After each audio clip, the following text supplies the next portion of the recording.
Mr. Person in the cute socks in the front row. So what kind of shop do you have? Well, we're a four-person shop. We full service, Nice. planning, strategy, design, development. Wow, that's a lot for 4 people. How many of you really want to grow, and how many of you want to scale? So who wants to grow? Who wants to scale? That's the right answer. It was a trick question.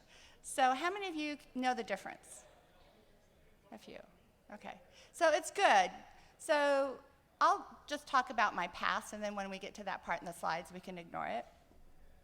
So I had a Drupal shop. I had a Drupal shop by accident. I was a print designer. And everyone says, oh, that's a lovely business card. You're going to build me a website, right? Like somehow print and web are like the same thing. And so we started cleverly with Drupal, like not knowing anything about web development. I chose Drupal, not WordPress. And I'm so glad because I'm here now, right? But then the company was 2, then 4, then 6, and then 6 with some people, part-time, and I wasn't making any more money. Like when I was at 2 people, I made X, and when I was at 6 people, I made X minus some, and then when it was going to be 10, I was making X minus minus. And so it's like, I'm pretty clever, and I'm pretty sure this isn't quite right. I was working more hours, there was more risk, there was more complexity, and I wasn't actually making more money. The business on the outside looked awesome, right? Like, oh, we're growing, we're starting to do cooler projects. We were in the nonprofit thing. And so I ditched it all. I said, I'm done.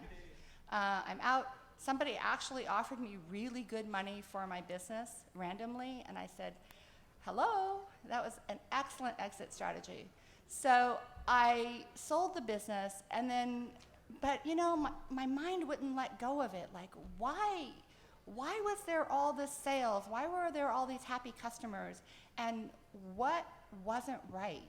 And it took me maybe 2 or 3 years, and I realized the difference is I was growing and not scaling. So this is real world experience from having, and I would say succeeded, right? But from making money and having the life that I wanted, failed miserably. And then I started coaching other businesses, and I saw the same mistakes showing up over and over again, which was really comforting because it's not that I was doing something wrong. It's just when we fall into a business and we do the best that we can, it's how we end up. And so I hope you really get something valuable out of it. And I have to tell you a funny story. When I very, very first started, my very first session, it was called Growing a Drupal Shop. See the title, Growing? There it is, that mistake. And Lee was sitting in the front row like he always does, and he actually took my advice, which back then was not very well formed. And I don't know, did it work, Lee? Yeah, got a 3-man Drupal shop. Yeah. And so he's doing very well. We have an agency. Yeah. So anyway, is it time to start? It starts at 2:15 according to the schedule. Which, I mean, yes, it is. It is. Okay, so who has a thorny problem that they would kind of like some insight into that maybe we can tackle today? Guy in the darling jacket, what do you hope to get out of today? This is a session about why I have no Maserati, right? Yes. Well, I have no Maserati. Okay. No, seriously, I was at a different session like 10 minutes ago, and I was talking about selling distributions and modules. This may be in line with what I did here, I don't know. It is. It, Business models. It dovetails. It talks a lot about how, as a CEO, you are the captain of your ship. And in this session today, your business can be transformed if you write it down and remember it. There is some part of our human brain that you can sit in here and go, those are all great. And if you don't actually write it down on a piece of paper, it will all leave you. even if you put it in your phone, because it's not the same, in order to get any value out, yeah, if you actually do it in Evernote, but you have to actually write down 3 concrete things that you're going to change, because your brain will say yes, and then some weird mammalian part of you will never act on it. And so then the moment is inspirational, but it'll always be an aspirational thing. So I really encourage you to take notes, and this will be recorded, but very few people, well, actually a surprising number of people actually watch my sessions again, but yes, actually write down something concrete that you're going to do out of this. We cover a lot, and yeah. So one thing I want to talk about, and I don't talk about in the slides, and it's sometimes a touchy subject, but since we got time, I'll alienate some part of my audience. So how many of you track some sort of data? How many of you can actually say with some certainty that that data is at least 80% spot on? If I came in and audited you, that data had high integrity. Yeah, so that's little less than half the people that raise their hands. And one of the things that I saw so often is an intense amount of work in data collection, but when I really looked at the source of the data and the accuracy of the data, it was not there. So you might be investing in an action that's not really going to give you the real results. And a clear case of that, how many of you have teams that are tracking their hours in their tickets in the moment when they're actually working on it? Oh, that's so much better than it used to be. And this is a really good example. A lot of people, and I had a shop that had like 15 people, and they didn't know that Redmine would allow you to track time.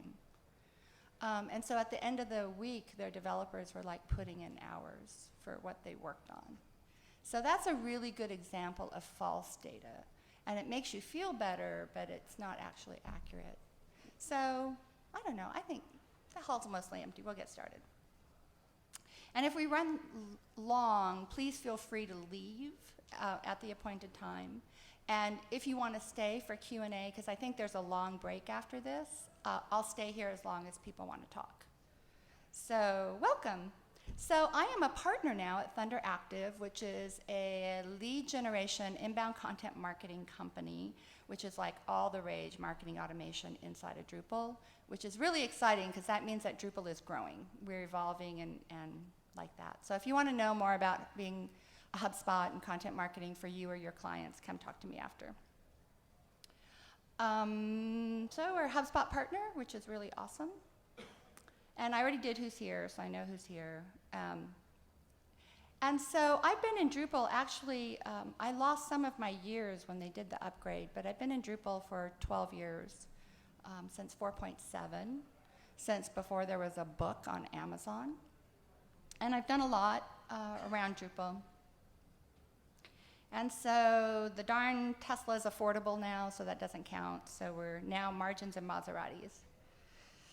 So why am I here today? I think I know why some of you are here, but why do I feel so compelled to talk about this? Because I am really passionate about this. And it's because what I was telling you about having that Drupal shop, it just got to be so heavy. There was just an endless amount of work and risk and client angst. And I did learn some amazing things, like some of my project rescue work. I do enterprise project rescues. And I learned from my client wrangling. Has anyone heard my client wrangling session? Yeah. So, which was great, but finally someone did offer me money, and consulting was so lightweight. It was just me, and it was so liberating. But not all of you are going to do this, right? And nor necessarily would I advise it. It's not for everybody. So I really started thinking about the difference. And so my Drupal shop actually generated a Ford, right? But my tastes wanted a Maserati, and this is the difference. And so even when selling your business, if you can show someone that a business is scaling, they will give you a bigger buyout. Nobody who's buying a business is looking for a business that's growing. People only want to buy a business that's scaling. So how do you scale? The first thing I would say is get out of your own way and get on top of your company and look down. See it as an outsider. And if you can't, ask for help. You probably have a friend that's like a business guru, not related to Drupal. Like sometimes we're too insular. We think everything lives, ends, breathes in Drupal. But anybody who's running a business can give you an objective viewpoint. Because at the end of the day, we're all running a business. The fact that it's Drupal is slightly irrelevant. It could be making brown shoelaces. It could be something on Etsy. You could be running an eBay store. So we think of our work as so unique and special, and from a product that you're delivering, it's true, but from a business perspective, it's just another small business. And so maybe separate, delaminate those two concepts and look at your business from the outside. I've worked with a lot of companies and a lot of shops, and I've done a lot of consulting. And CEOs are an interesting breed. CEOs are an interesting breed, and some of them are very data-driven, and some of them are very gut-driven. I heard this thing, I want to implement it, and so today we are this. I have a different sales strategy. I heard other CEOs are talking about this. So there's a spectrum of how businesses are run. And the first and foremost thing is to be a data-driven company. So how many people think they're a data-driven company? Oh, good, a few. And so that's the first thing. It's a little hard. I'm not a big numbers person. And fortunately, my business partner, Max, he has an MBA in finance from a real school, so it's great for me. So I get to be a data-driven company with a little bit of effort. And the other thing is that data has to be measured over time. One point does not a path make, and so you have to measure things over time. And this is the hard part. It's easy to muster up enough energy to measure your business, but it's not as easy to measure every day, every week, every month, every quarter. And the way you do that is actually by developing process. How many of you have a process you feel like for every part of your business? Wow, that's impressive. So we'll see. We'll see at the end if you feel like that's true. So wait, raise your hands again. If you feel like you have, so I don't know, what is that, about 20%? Yeah, so let's see how we feel at the end. So the point of failure of every business, and I am included, right? Like I measure a lot of things. So sometimes I measure, but then I don't do anything with the data. But I do have enough systems in place now that the data is being collected so that at some point when I actually follow some of my own advice and sit down and do my own reporting and looking at those numbers, I actually have the data. Any questions so far? Okay. So how many of you became CEO by accident? Like you were a great engineer or maybe a good marketing person, and next thing you know, yeah, like that's kind of how I ended up the head of a Drupal shop. And it's important to ask, I ended up here and I am here, but am I the person that should be here? And it's hard to let go of the title of CEO, and it's possible that you should. And so I think it's important to kind of think that through.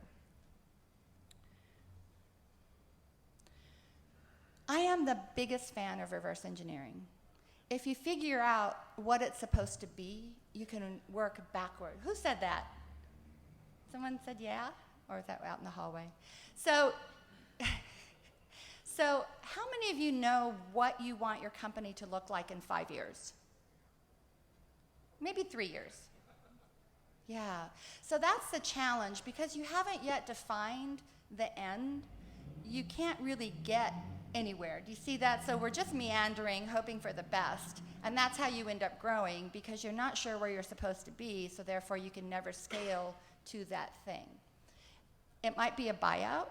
It might be that you just leave. You just have some company that's running and you have enough things in place. Like, how many of you ever thought of that you could actually build enough infrastructure? Yeah, Lee's over here. Yeah, that's why I'm here. So that you can actually step back and maybe be a lifestyle owner, right? So the more remote you want to be and less hands-on you want to be, then the more process you have to have in place. So it's really good to be king, right? How many of you are Game of Thrones fans? Okay, so we all know what happens, right? So it didn't actually work out for Tywin. And so one of the things that Tywin didn't figure out was where he was vulnerable and where his limitations were. And so your first task as a CEO is to actually know what you're really good at and what you're not. How many of you feel like that's true? That's very good. That's very good. That's more about half, and that's really good. And so if you don't, it's not a problem. I know where my limitations are. I really not that good at numbers. Like, people start talking P&L, and in the moment I can make myself pay attention, and the minute I turn my head, it like all disappears. It's like an Etch-a-Sketch. But Max, on the other hand, I tell him 2 cents worth of information and he holds on to it forever. So I know where my Achilles heel is, and I am always very sure, no matter how small I was, when I was just 2 people, my first outsourcing was I hired a bookkeeper who worked 10 hours a month. Like, there's no point in lying to yourself that you're going to get around to the books. And that failure of getting around to the books is mission critical. So these are the big buckets that I've identified. And marketing is very different than sales. Those are 2 very different things. Sales is what generates cash flow for your business, and marketing is what grows your business. And so it can be one person, but they're very different activities. HR is its own big thing, operations, and finances. So in my present day thing, what happened?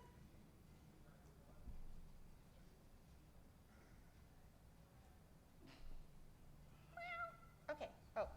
So in my present day thing is, so this is what I was saying about the bookkeeper, right? If you don't, I don't do well with finances, and if I had not hired a bookkeeper, this is what I was doing to my business, right? I was giving it a bicycle wheel instead of the wheel it needed. And some of you may have 4 of these on your car. And so your Maserati is not going to go very fast or very well. So the question is, who should do these things? How many of you are like you're the linchpin, like you're the one wearing all the hats? Okay. How many of you have a trusted partner in business with you? Good. How many of you have an exit strategy with your partner? So one piece of advice I will give you: separating from your business partner is messier than getting a divorce. It's messier, it can be gorier, it can totally gut your financial life. So have an exit strategy. You should have exit strategies for if they get ill, if you get ill, if they get divorced and can't come to work for 6 months, if one of you actually just wants out. Like, make that plan now, because you can't bring it up in the moment. So Lee and I are business partners, and then his wife says, let's go live in Bali for 2 months. And he's like, I'm totally down with that. And he goes, I'm working remote from Bali. And you're going, no. It's too late at that point to say, remember when we had that conversation, if one of us checks out, the other one has to have these things and blah, blah, blah. You can bring it up if you've talked about it in advance. You can't bring it up in the moment. So sit down with your business partner and map out all these contingencies. So in the Who, in my company with my partner, our company with my partner, right now, he's doing the sales, and I've been doing HR and operations, and he's been doing the finances.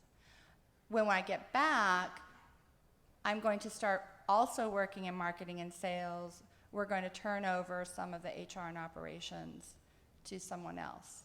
So it evolves, it's not static, and it's important that we always talk about who's managing that big bucket of things. And it has to be somebody with skill and somebody that you trust, somebody that fits with your company's ethos and all those kinds of things.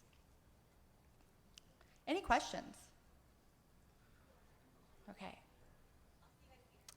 So what does it mean to be CEO? How many of you have a clear vision of like what you should be doing as a CEO? A few. Okay. The first thing is setting a vision. So if you as a company don't set a vision of who you are, you're never going to attract anybody really interesting. People want to be invested in a dream. We're aspirational as a culture.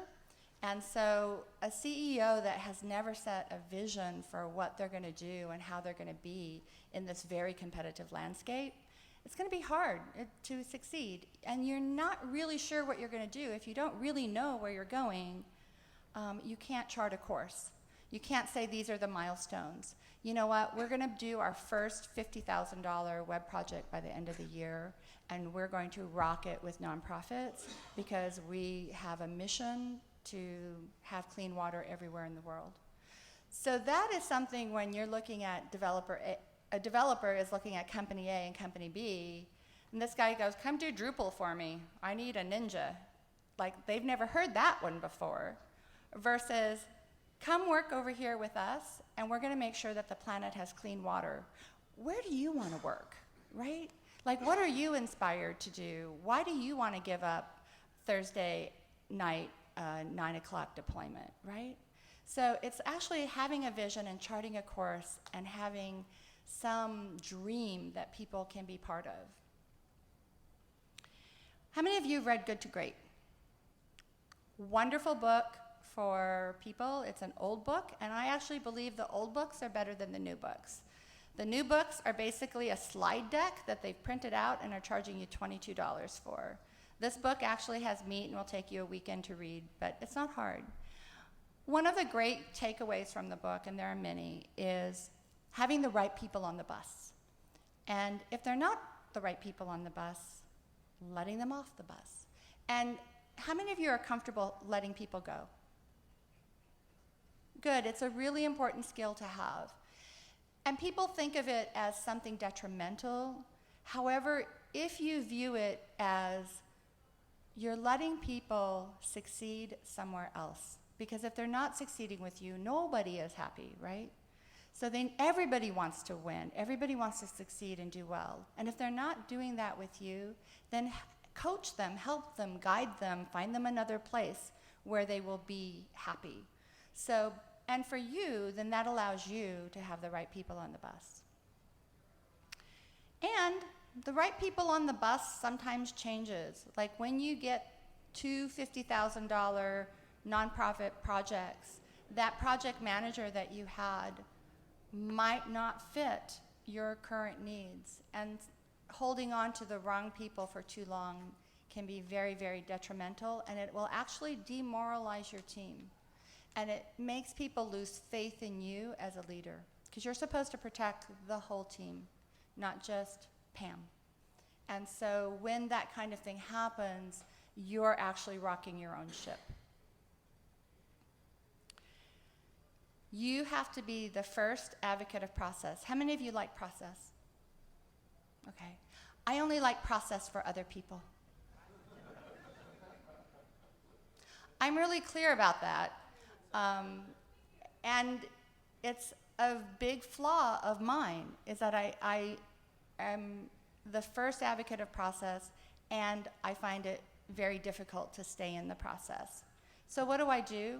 I minimize my footprint, and I stay out of people's way.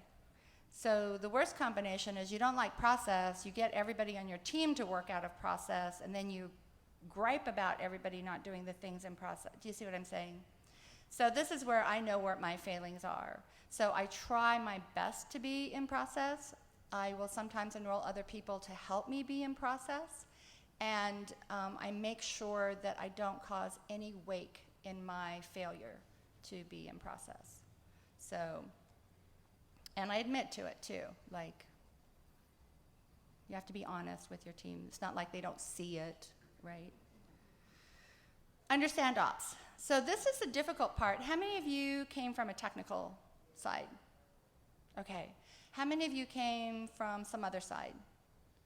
Guy, lovely man in the purple shirt. What part did you come from? Operations, okay. Who came from maybe sales or marketing? Nobody? Wow, how about design? Yeah.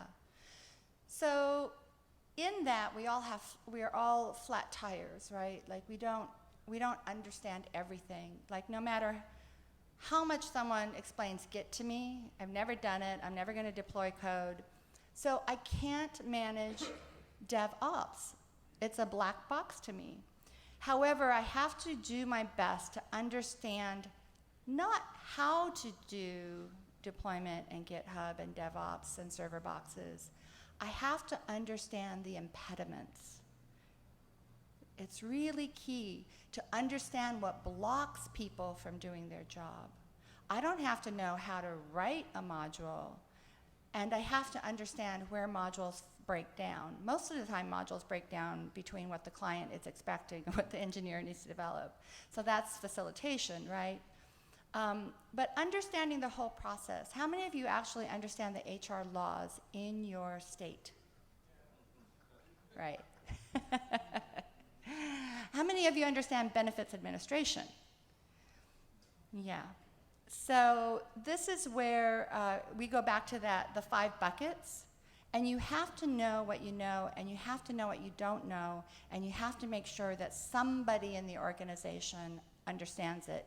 Even if all you have are, you buy 8 hours of HR consulting from an HR, there's all these online services, right? So that you have access to it, and that maybe you have your office manager part of an organization where she can get HR support, et cetera, et cetera. So just because you don't know it and you're busy ignoring it, because who wants to learn HR? Actually, I don't. That's another one of those things that I can know the limitations. I know where we're going to get into trouble as a company if we do things. So I've learned, again, the impediments for the company to scale. But I don't actually have to learn benefits administration. I need to know that the company needs it. And that is your role. So you have to understand your business stem to stern in all 5 buckets and be aware when you've put the bicycle tire on or when your team is running with a bicycle tire. And sometimes that's what budget allows, right? Is that bicycle tire? And it's important to tell your team, I see the bicycle tire. We're just trying to get to the next crossroad. Everybody pray, everybody push. Everybody just keep your fingers crossed and we'll make it, right? So it's okay to be honest with your shortcomings. But what they don't want to hear is, what bicycle tire? Go to work. Like that kind of thing doesn't engender any loyalty. It doesn't engender any faith, and you're breaking trust with them, right? We all see the bicycle tire. So understanding ops, understanding your failures is really important. How many of you drive sales? How many of you like driving sales? The truth is, if you're under, I don't know, $2 million in revenue, $3 million in revenue, it's going to be you. It's going to be you for a long time.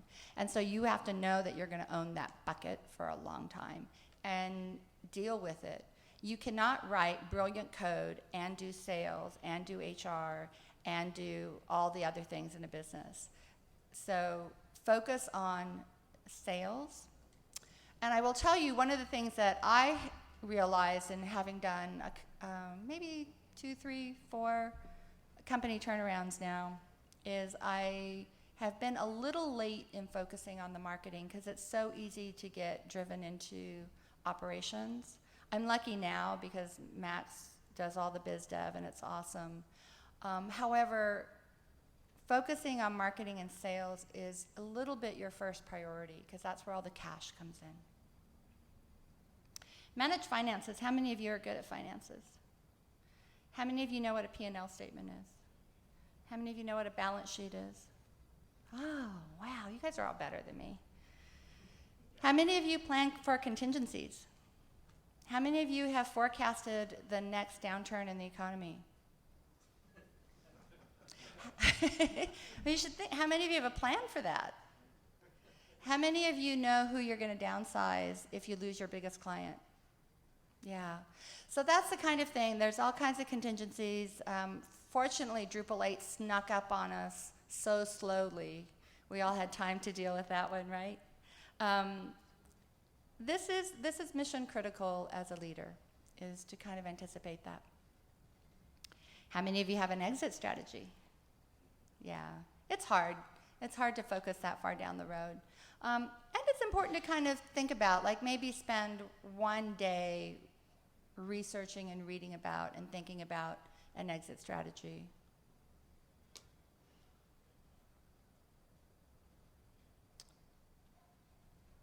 So let's talk about setting the vision. The first thing I would say, how many of you actually have a business focus with your Drupal? So in an ideal scenario, all of you would raise your hand. You see how many new... I went to a party and I didn't know anyone. Like, that was just astonishing to me. I know this community really well, and I don't remember everyone's name, but I know a lot of people. And I went to a party, I did not know a single person in that bar, not one. And so our landscape is always changing. There's always new people doing Drupal, and there are people coming in from digital agencies, they're coming in from other platforms. There are now going to be a whole flood of people that maybe do Symfony. You can't all be general Drupalists. You will disappear in the part of the black sea of umbrellas, the sea of black umbrellas. You have to have something that sets you apart, something that gives people to remember you, to think about you, to recommend you. Raise your hand again if you do a specialty, a focus. Lovely man with the orange lanyard and the black baseball cap. What's your focus? Commerce, that's an excellent one. Who else? Lee? Search. Really, search?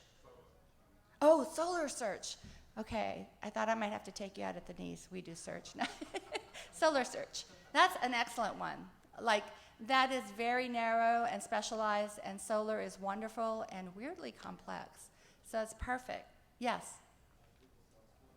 Drupal Salesforce. Wow, that's awesome. Right? And so now all of you have heard somebody that does something special, and you're going to go, I know a guy that does solar issues. Here, give them a call. Like, that's what you want. If you just are one of 5,000 agencies that does vanilla Drupal, good luck marketing yourself. Or you could wear fabulous jackets. That could be a thing. And red shoes. Like, that could be a total thing. Or Miami white pants. That could be a thing, too. So, so what kind of Drupal do you do? Drupal Social. There you go. So if you don't do anything else, go home, talk to your team, look at what you've done, and figure out something that makes you unique and special in the world. Be a red umbrella. Any questions about that? Anybody else do something really fun in Drupal? Yes? Data and software integrations. Very nerdy. I love it. Someone else raised their hand. We actually focus on specific industries, so we're travel and tourism only focus on integration. That's another good example. So what happens when you specialize? So rather than competing with everybody, like you guys that all specialize could get together, like maybe there's a reason to have social and solar together in the tourism industry. So you see how now you can start sharing and collaborating rather than trying to go head to head with each other on every single project. You're just going to get worn out. There's not, in the early days, Drupal would just fall in your lap. When I had a Drupal shop, I literally would field 2 to 3 leads a day, right? And that's why I got so fast at Drupal, because it was just coming in, and I didn't want to turn it down. That wasn't smart either, but we're not going to cover that today. So focus. And the other is productize. Oh, I heard an amen in the, amen. Yeah, so who knows what I mean by productize? Yes?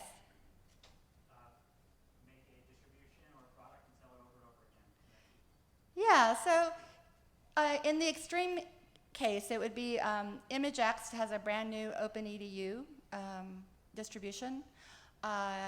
Phase 2 has a lot of distributions. They're very intensive, so maybe not a good fit, but that's the ideal scenario. That's the Henry Ford ideal scenario. However, it can also be a little softer in perhaps in the tourism example or the social example. Maybe it's vanilla Drupal, but you have certain ways that you put it together, and you put it together the same way over and over again. Aten or Aten out of Colorado has open aid. They have a distro, and it's very specifically for small nonprofits, and they roll that out. And so that gives them a hook, it gives them visibility, and it's a nice product because they really like focusing on the nonprofit sector. Any questions? Okay. You tons. Okay, but we'll cover. We'll do Q&A after. So charting a course. So again, specialized. So how many of you know the financial difference between being a family practice doctor and a neurosurgeon? Yeah, $500,000 a year, maybe more. If you're a family practice doctor and you're a good generalist, you see everybody, you do everything, it's great. You can make a very good living. You probably make $250,000 a year. If you're a neurosurgeon and a highly sought after, you're going to make 8 figures a year. You're going to make over $1 million. And it's the same in Drupal. It's the same in business. People that are experts get paid more than people that are generalists. How many of you have a sense of who your ideal persona is? You know who you're marketing to? A few. And next time I come and we meet, you will all raise your hand on this. You are hunting for a very specific person. That person has a specific title. They do research on the internet in a specific way. They are interested in specific content. And if you are not actually fishing for this persona, what you're getting is whatever you get. And so go back and look at what your most successful projects are and who actually was responsible for hiring you for that. And you'll get closer and closer to your ideal persona. And as you do marketing and as you meet people, you can say, for instance, we want to be introduced to legal marketing firms with 500 or more attorneys, and the title is a CMO, or we're looking for a Drupal shop willing to spend, $9,000 a month marketing themselves with automated lead generation, and they can be the CEO or the vice president of sales, right? So if I tell you that, then when you run into that person, you can go, oh, you should talk to Susan, right? So being clear on who you're marketing to will really help accelerate and scale your business. How many of you know your ideal company profile? A few more. So that persona works somewhere, and then that somewhere is the ideal client profile. It may be a nonprofit with 200 to 300 employees that has a mission of X and that does advocacy of Y. And the title of the person that you're looking for is the director of Z. This is that charting a course. This is that actually like figuring out where you're trying to get to. And once you actually think through that as a good thought exercise, you'll start to understand that you don't always need to be at DrupalCon. You might need to be at the Legal Marketing Association, as we are. You might need to be at the American Booksellers Association. You may need to be at the Los Angeles Tourism Board Convention, or whatever. You get it. So how many of you have a salesperson driving some sales for you? So I I have done sales for many, many years, and salespeople are notorious for bringing in anything because they get commission on anything. And what you can do is actually incentivize them. So salespeople usually make somewhere between 5 and 10% for the things they bring in. So here's how I would do it. I would say if you bring in a sale, that is worth 5%. If you bring in a sale with our ideal persona and company, you get 10%. Done. That's all. It's as simple as that. And then you will start getting the projects that make you money. And now we're talking about scaling instead of growing. How many of you are good at hiring people? Okay. You can already see once you can start articulating who you are and painting a vision, you're going to actually have opportunity to hire better people that are a better fit. So there are 3 things. There are skills, talents, and attributes. Almost every job description focuses on skills, skills, skills. You have to have 4 years of PHP. You need to be a front-end developer. You need to know CSS. You need to know HTML5. And there are a lot of people that fit that description. I actually do it the other way around. I actually look for attributes. I look for the things that make up the human being the way they are. There's only one thing that I feel is really hardwired in a human being, and that is judgment. There is no way to teach someone to have good judgment. You cannot scale your business without a team of people with good judgment. It's just not possible. And how many of you feel like you have someone in your organization that doesn't have good judgment? Yeah. They take up all your time. They take up all the oxygen in the room. They make you go like this all the time.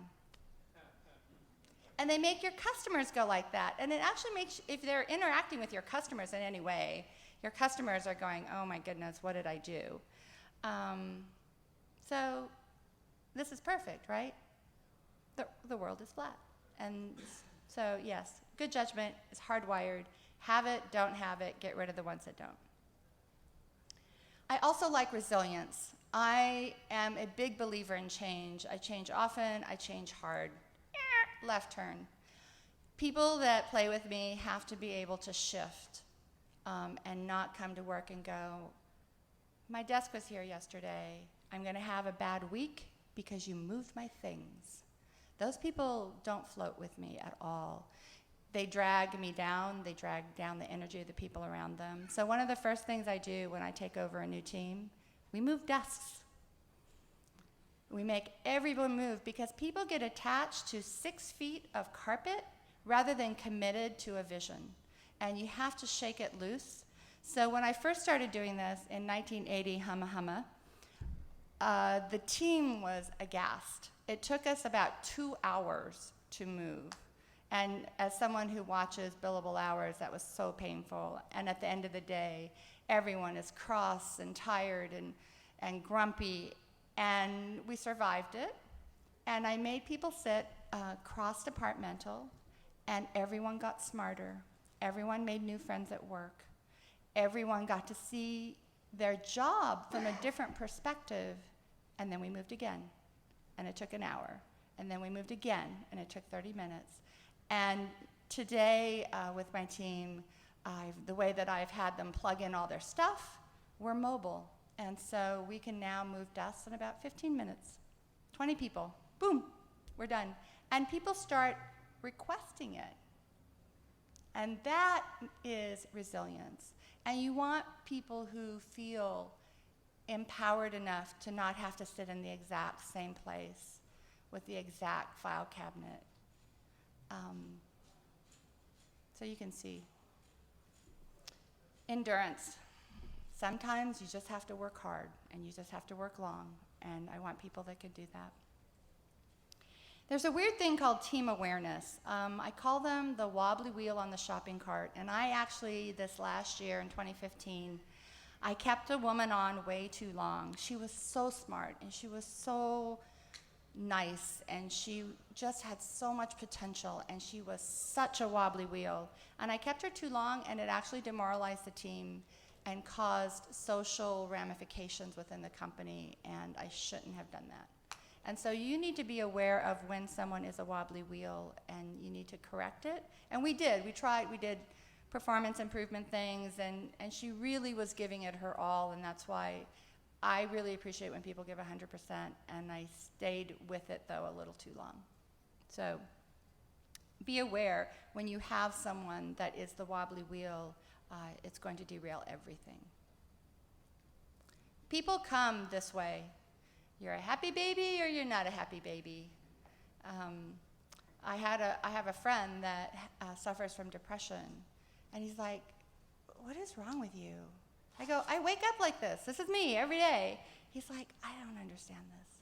So be sure when you're hiring people, they have a really strong positive attitude. Some people can do it, some people can't. I look for people that have done a range of things. If they've only ever been a Drupal developer, they've never gone out of the sandbox, they've never traveled the world, they don't try interesting foods, it creates for me a very stifling environment. I don't like it. I like people that have done weird and adventurous things. One of our strongest team members, she's gone to clown school, she knows how to juggle, she's lived on a sailboat, she managed the pit crew, she was a race car chief. And so she can tear apart an engine and get it back together and get a race team 1,000 miles down the road for the next race. She is incredible at work because she's just done so much. And she brings all that passion and joy with her. And so don't be afraid to hire someone because they don't know Drupal. You can teach them Drupal. Hire someone who knows how to organize the heck out of something. You'll be surprised.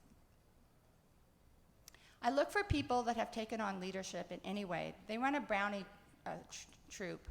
They are an awesome bowler. They run their bowling league, whatever. Leadership is leadership. You have it internally, and that's who you want on your team. And people that have actually won at something. If they have never experienced winning in their lives as a human being, they're not going to experience it with you. It's just true. People either experience wins or they don't. And be wary of people when you ask them, "Tell me your biggest accomplishment in life," and they can't name anything. And like I said, it doesn't have to be Drupal. You really want it to be something else. I won the spelling bee in 6th grade. I left and went to Ecuador for 3 months. Those are all personal victories, and you want to see that in people. How are we doing on time? Because I will talk forever.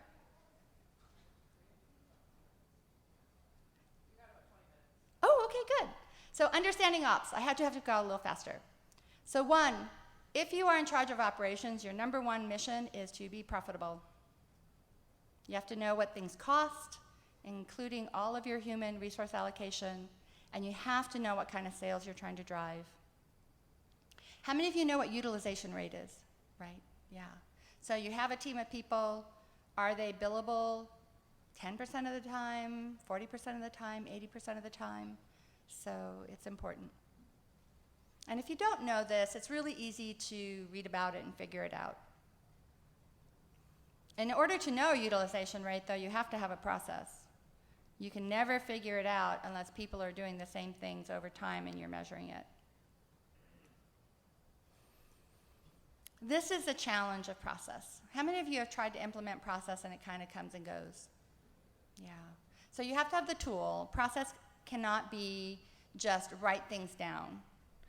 There has to actually be a tool in place to record, to interact with it as a process. There has to be a rules of engagement, like when do you use it, when do you don't. And you actually have to pay a human being to enforce it. This is where the difference between growing and scaling. So when you grow, you never do this step. You never have that enforcement person. And it's not you, by the way. And when you scale and you put this in place, now you can have 5 employees instead of 2 because there are tools, rules, and enforcement. And so for you, what you're giving, your part of the equation is time, money, and commitment. So we have a team of 18, 20 people. This is our tool set. I implemented all of this last year and created all of this process. It's a big process. We have a production team. It'll be different for you because we're a content marketing company. And you can see, like, this covers every aspect of those 5 buckets. I have tools in every bucket that measure the right things. And there's no way I can enforce that. I can't. I have a person that I say, 1Password, someone left, update 1Password. New tools, go put it in 1Password. I physically could not get around to doing all that, and then the 1Password process breaks down, and then we have all our client passwords in Google Drive. How many of you do that? Yeah. Panama Papers? Right. And that was that WordPress plugin. So everything needs a tool set so that you don't have to manually do things. Reverse engineer. How many of your clients are this happy when you deliver a project? Yeah, it's hard. Yay, one person raised their hand. So you remember, I'm a big fan of reverse engineering. So you start here, you say, when we deliver this project, our client is going to be this happy. How do we get there? And work on that. And maybe deliver slightly better results. I see a lot of Drupal delivered like this. It's like, it's what you asked for. It's all in there. So, meow. Measure, data in real time, we talked about that, like actually tracking tickets. And then you can have your reporting, right? Like I can see at any given week how many hours that we've logged, billable, non-billable, et cetera, so it's good. When you do all that, you will see where the gaps are. You will see what is missing, and then you can actually fill in the gaps. So there's a plethora of stuff that you can do. How many of you use Basecamp for clients? Simplest solution out there to do. What are the rest of you using for client communication? Email? How many are using email? You can never scale. Email is for 2 people. Email is for how I ask Max to meet me for lunch. Email is not a business process. Basecamp is a communication tool. And you can use something else. You could use Open Atrium, whatever. How many of you let clients in your ticketing system? That is also a system. I kind of believe in the separation of church and state, but if it works for you, that's great. It always makes me queasy. I don't like my clients to have so much access to my development team. It's not the tickets that I have a problem with. I don't like them communicating with my dev team. I feel like my job as the operations person is to protect my highest paid resources from client interaction that has not been filtered. And that's why I don't do it. So fill in the gaps for yourself. I love FreshBooks for estimating. Best thing. We get contracts signed off on HelloSign. We get design signed off on ProofHQ, et cetera, So create process with these tools. And you can see, like, here are all of the processes, right? So this is from marketing all the way to the last invoice. And every single one of these has to have a process around it. How many of you are daunted now? Yeah, seems big, and it is. And mastery. So last year was the year of mastering our environment. I talked about it every week. We got our tools. We sometimes groped them, right? Like we unrolled Teamwork. Does anyone use Teamwork? I love it. It is my favorite ticketing tool. It does everything I needed to do and just enough of everything. And so, but it was mastery, like figuring out how to use Teamwork, how to communicate through Teamwork, and we're still working on it, right? So how many of you know Mandelbrot sets? Yeah, that's what operations is that you kind of like, this is my broccoli, and now I'm going to get smaller and tighter and smaller and tighter. And this is why a CEO mapping vision cannot turn around and focus on operations. You can't do both things. You cannot be moving the ship forward and tying the knots. And so this is the first biggest split you might have to do. Any questions? Finances. Now we're really getting to the Maserati part. So having finances, even the concept. So how many of you know what cash flow is? How many of you run your business on a cash flow basis? Yeah. So for those of you who didn't raise your hands, cash flow, it can make you feel like your business is doing well. Meaning every payroll, you have money in the bank, enough clients have sent you money to pay all your expenses, and there might even be money left. But that's cash flow. When you measure, what you'll be able to see is the money that you got in from clients, all of your costs, and what you actually made on the project. If you just run a cash flow business, like I took another deposit, I've got enough money, and Greenbird was a cash flow business. And we never busted payroll, we always had money in the bank, and every year I made less and less money because I was incurring more and more cost because our clients were getting bigger, and bigger projects means more complexity means more operational hours, and it actually means less margin. And even though I had a bookkeeper, I didn't have someone that actually explained finances to me. And so what is very important is that you look at each project discretely. You have to know what the margin on each project is. So one of the turnarounds I did, they were a small company, and they did a $500,000. They got most of their projects were like between 50 and 100,000, and they got in a $500,000 project. And what that project did, besides almost sink them, literally almost drove them out of business because it was too big for them, is it hid the fact that all of their other projects were underwater. And the cash flow, the big project was also underwater, but the cash flow hid all that under the auspices of having money every month. And so what happened the minute that big project completed? Who can figure out what happened? Yeah. They had to go from 15, 20 people down to 4 because they weren't actually ever profitable. And so, we worked on that, but sometimes people don't want to hear that, right? So it depends. You also have to measure per person. And so this is how I do that.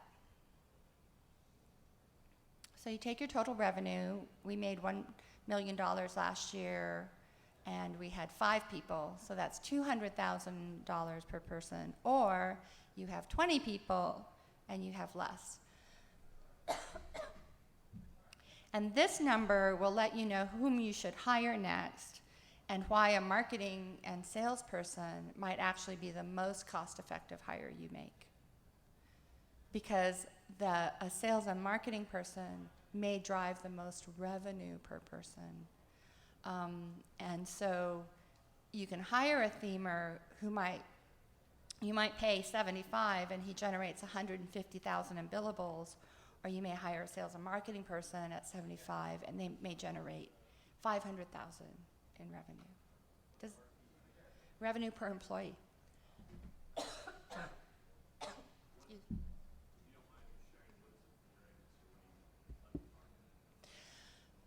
There's what we do and what I'd like to target. I'm not quite done yet, but I would like to generate probably, I can't do the zeros in my head, but it's getting 15 people to $2.5 million.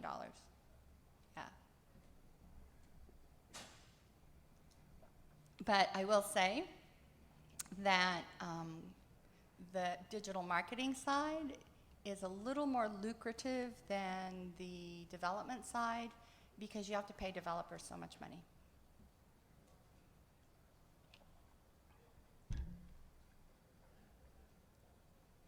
Last chance to ask any questions. Well, not really. Yes.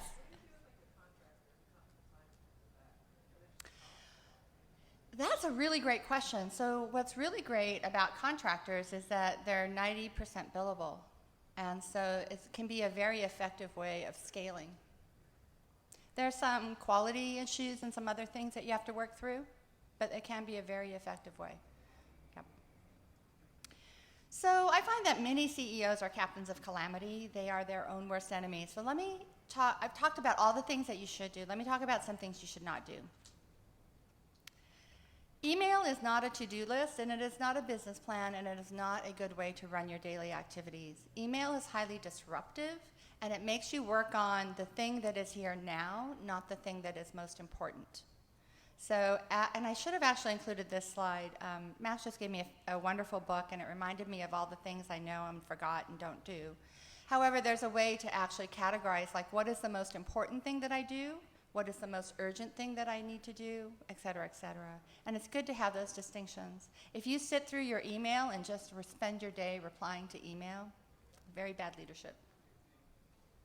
How many of you run your business on Google Drive a lot? Like that's where all your finances are held, that's where all your project information is held, that's where all your web development docs are and all that kind of stuff. It's very fragile. It's not really a process because you can't measure it. You can't aggregate any data out of Google Drive. You can count the number of spreadsheets you have, but there's nothing that's accumulated and learned from having a business in Google Drive. And it's very fragile if you don't have good naming conventions, if you don't have good sharing processes, if you don't do all these other things around Google Drive. And so it is necessary, and it's not a business process, so don't confuse those two. I struggle with this one. I'm mostly consistent, and I'm often inspired and make sharp left turns. Sometimes when you work under me, that can be problematic, right? That's why I like resilient people. Maintain team health. Definitely get rid of the odd wheels. How many of you are micromanagers and won't admit that you're micromanagers? Yeah. How many of you go, oh, I can do it faster myself? Yeah. All those things are so bad for scaling a business. So if you can't read it, the manager's looking over and he says there's no hyphen in micromanager. It's your job to do all the other things we've talked about. It's not your job to actually be in the business doing the work. It's your job to lead the ship. This one, I worked at a company and I really wanted it to be my home, and I lasted 10 months. And I did that because the CEO there never figured this out. We come in, we put in this process, and he's like, I promised so-and-so that we would deliver this tomorrow. We can do that, right? Took in bad projects, moved deadlines, did deals for friends. If a client yelled at him, he'd come out and yell at the team, and we'd shift everything around. We were always breaking process. And then he was micromanaging outcomes, even though he shouldn't be, and then the project managers always left in frustration, right? You can't hold someone accountable for delivering great work and then constantly throw bricks in their path and go, I don't know why they're falling down. And so don't be that CEO. Don't ruin the trust you have with your team. Because when you do these things, they don't respect you anymore. They don't like you anymore. You are making their life hard and uncomfortable and frustrating. You're giving them the responsibility of being in your company and delivering great results, and you're not giving them the authority. You have to respect that they can do this job, or otherwise they shouldn't be in the job. So the rules apply to you. How many of you pay project managers as much as you pay your developers? Good deal. I advocate this. A good project manager is worth their weight in gold. You cannot be on the ground in front of the clients doing all the things, and this is who actually makes you money. They can upsell the client, they can be your early warning canary, they can keep your dev hours from burning out, et cetera, et cetera. This is a little bit more about the focus, but pick a lane. I worked with a CEO, and every time he went to Vistage, we had to have a new thing. We had to have Vision Day. We had to have, I don't know, whatever, all those crazy things and that are really great and don't actually yield any tangible results for anybody. So we were always like shifting, oh, we're going to like have this new kind of operational process. We're going to be team-led, and then, you get the idea. Don't do that to your people. Hire people that will argue with you. Hire people that will productively go toe-to-toe with you. The emperor has no clothes. And remember, you are the emperor, and you need to have people that will tell you that, and you need to be open to hearing it. So, what we covered, you're going to set vision, chart a course, hire the right team, advocate process, understand ops, drive sales, manage finances, and the process scales, and then you can have margins and Maseratis.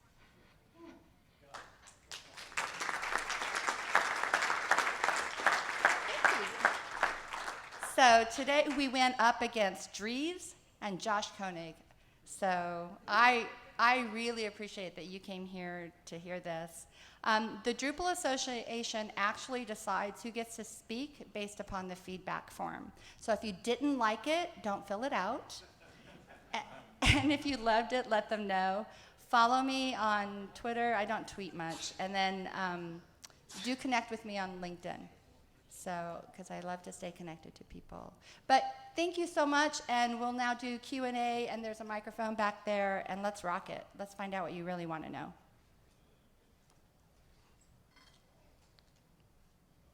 Hi. Quick question. You can hire when you're too busy, right? But can you make a case for hiring to get more busy? Say that again? Well, it's kind of common. The common convention is you hire when you're at that pain point where you're just too busy and you need more people. But what about the idea of hiring so that you will get more busy? That's a brilliant question. So when you're actually scaling, you actually have money because you're making money, right? And you should always anticipate and hire in advance of the next thing. So that's challenging. And so people should always have some capacity. You should be billing at around 80%. So I just did a little consulting while I was here with a friend of mine. And he's like, my COO is so busy. Like, he doesn't have time to do anything. And he's trying to get, like, from 50 to 100. And I said, well, listen to what you just said. You're trying to get to 100, but the person who needs to get to your 100 is already maxed out. So, see, sometimes we say our own thing, and I'm not sure if that's exactly the point you were getting to. And you need to anticipate growth. And you need to have redundancy. I don't know if we talked about that in the slide. And how you can scale is to not offer 52 services. Stay very narrow, stay focused, and have redundancy, and be deep rather than wide. Depth is stability, wide and shallow is the water that dries up and evaporates. So I don't know if that quite answered, but when you have that redundancy, then it's easier to scale, it's easier to produce at a high volume. I believe in the word velocity. Like, if you can do the exact same work you're doing now, and because of process, do it faster, you're making more money like that. Anyone else? No more questions? Oh, come on. We have time for one more question. Yes. So, what do you think about ownership of shares? Most small shops, I think you are CEO and owner, and you have like multiple owners, and can you split shares 50-50, or should you give one guy, a girl, who is responsible again? So he's asking, how do you share ownership in a company? I think that it gets very expensive because there's a thing called an ESOP where you can do that, and you can have partners. And it's only if you want to get married. If you love someone so much and they bring so much value that your company would be detrimentally not the same without them, that's a use case for sharing equity and maybe making them a partner. Have your exit strategy. However, for most companies, the way that I would create that ownership is I would bonus based on margin. Because then everyone is driving towards that. And so let's say that you're going to make 10% margin, and you're going to say, I'm going to give half of our margin. If we exceed 10%, we'll do a 50% split on the margin at the end of the year, or something like that, or bonus, or quarterly. And reward based on the activity that you want, because you really want growth in sales and margins. So figure out something like that. And I think that gives people enough ownership, because there's liabilities, like if you give me shares and ownership in your company and you go out of business, I now own some of the debt as well. So it gets very complex, and you can't take those partnerships back. So I would do that very judiciously, but you can always bonus on revenue. Anything else? There are so many books on different business things. Are there some you recommend? Not really. I think Good to Great is maybe my favorite one, because it's just kind of all-encompassing about the people. Yes, do feel free to leave. Don't feel like you're going to hurt my feelings. Yes? Did you originally, when you started out, have to raise capital for your first employee? No, my first business partner and I worked for minimum wage for about 12 months. Yeah. And what we did, though, is that we came and we worked every day, 40 hours a week, on the business, growing it. Basically, I think we were making like $300 a week at first, and we were so excited when we got to $800 a week. Pay yourself regularly without fail, but make it the least amount of debt that you can muster, but make sure that you do it with discipline all the time. How many of you pay yourselves regularly? That's excellent. Excellent. Anything else? I have a very detailed question. When we started, you mentioned your team putting your hours in your ticketing system, Redmine or some other. Mm-hmm. But when you got your tools, I also saw FreshBooks. Mm-hmm. Do you not use FreshBooks for your reporting? We don't, and again, it's a little bit of separation and state, so I keep everybody out of FreshBooks except for the finance team. Yeah, and one person production to make sure, checks and balances for the actual going into production. And so it's not robust enough for me. Like, you can't do ticketing so much in FreshBooks. We actually do ticketing in Teamwork, and we have tasks, and we assign tasks, and we have recurring task lists and things like that. And so FreshBooks is too macro. It's good for when we have contractors and they just want to bill us for 10 hours or something like that, but it doesn't work for the granularity that I like. So how do you deal with reporting time for non-ticketable items? They do it in Teamwork. We have billable and unbillable hours. So you have two systems for reporting time. It's one system that records two types of time. So inside of Teamwork, the task can be deemed billable as client work or unbillable as internal work. And it's really important. I keep that, and people have to get permission to burn unbillable hours. Like, even though they're writing a blog for the company blog, that time is unbillable time, and they have to check with me, and I have to sign off on it. Yeah.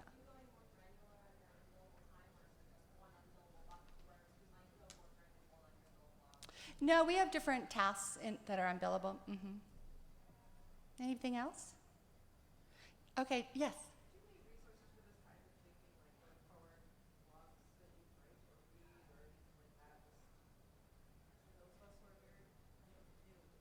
Oh, thank you for asking. That's so sweet. And yes, I should write a blog, and yes, I should actually market, right? Non-billable time. I don't. I know there are a lot of business coaches that, everything that I said is not new, right? I package it nicely, and I speak passionately about it. And the concepts aren't that revolutionary. So a good business coach, like, you could actually point them to this and say, do you agree with these philosophies? Because I do. And then you'll be able to find someone that does it. But great question. So for those who did attend this super small micro business BOP, my husband and I reactivated the Slack channel and the Drupal micro business group. So give me a card or get a card from me and we'll add you in. Oh, very cool. You can. I'll pop in there. So next year for the Business Summit, a recommendation I'm going to make is that we have we break the Business Summit into companies under $1 million and companies over $1 million. So you might all enjoy the Business Summit next year. I think I'm going to try to run it as a workshop, and we should talk. Like, maybe there's some part you would like to be part of. So thank you guys so much. It was so much fun.